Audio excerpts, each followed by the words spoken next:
What to expect from Apple's WWDC this year?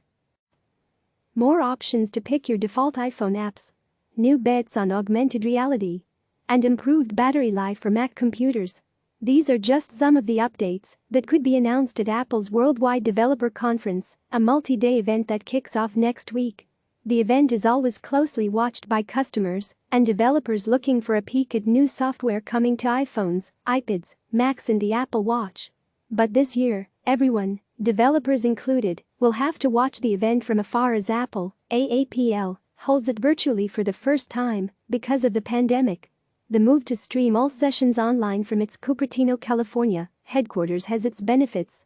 It will give Apple's global community of 23 million developers the opportunity to attend more than 100 engineering workshops on how to build new apps and services, which previously were only conducted in person.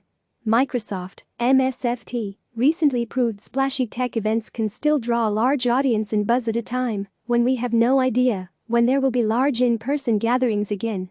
Facebook, for example, said it won't host physical events until at least June of next year. WWDC kicks off at 10 a.m. Eastern Time 1 p.m. PT on Monday, June 22nd, and runs through Thursday, June 26th.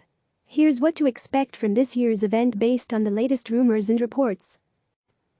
A new home screen experience. Many of the key features unveiled at WWDC will relate to Apple's upcoming iPhone operating system, iOS 14. But these announcements will come amid some uncertainty about when the next iPhone, and therefore the new operating system, will be released. Some reports indicate the pandemic could delay the production and launch of the iPhone 12, which was expected to debut in September, by a few weeks. iOS 14 is rumored to allow users to organize their apps with a list view option, making it easier to scroll and see everything in one spot, rather than in rows and columns. Apple could also loosen the walled garden around its default apps, allowing users to select third-party apps such as Spotify, Spot, Google Maps and Google Chrome, rather than prioritizing its own competing services. Apple may also offer a new augmented reality app that can read QR codes and integrate with some stores like Starbucks. Other speculated new tools for iOS and macOS include Safari updates, Apple Pencil support, advanced language translation capabilities and a new fitness app. Apple is also expected to introduce the ability to mark a text message as unread so you can revisit it later, and add mentions in group chats, borrowing a feature found on popular apps such as WhatsApp and Slack.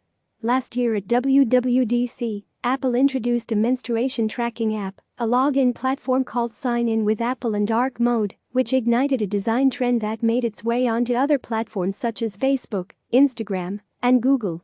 Improvements under the hood. While software will almost certainly be the focus of WWDC this year, one of the biggest expected announcements is a technical change users may never notice, a shift away from Intel, INTC, chips in its Mac's computers to an ARM-based processor made in-house, the same one that's already used in its iPhones and iPads.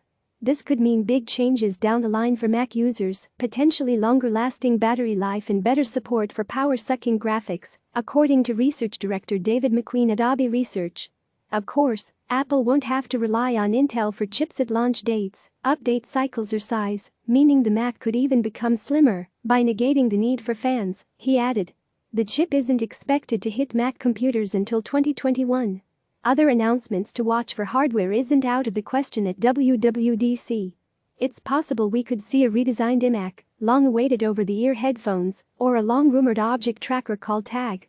But considering Apple showed off a new iPad Pro and MacBook Air in March and iPhone release season is right around the corner, don't expect too much of the spotlight to be on physical devices. Unquestionably, though, this is a big moment for Apple. It has a unique opportunity to introduce new software tools to developers watching from all over the world, with the hope they'll be inspired to create the next big thing for the platform. What it'll lack in forging in-person connections, it'll certainly make up for with exposure. Click subscribe to receive the latest news.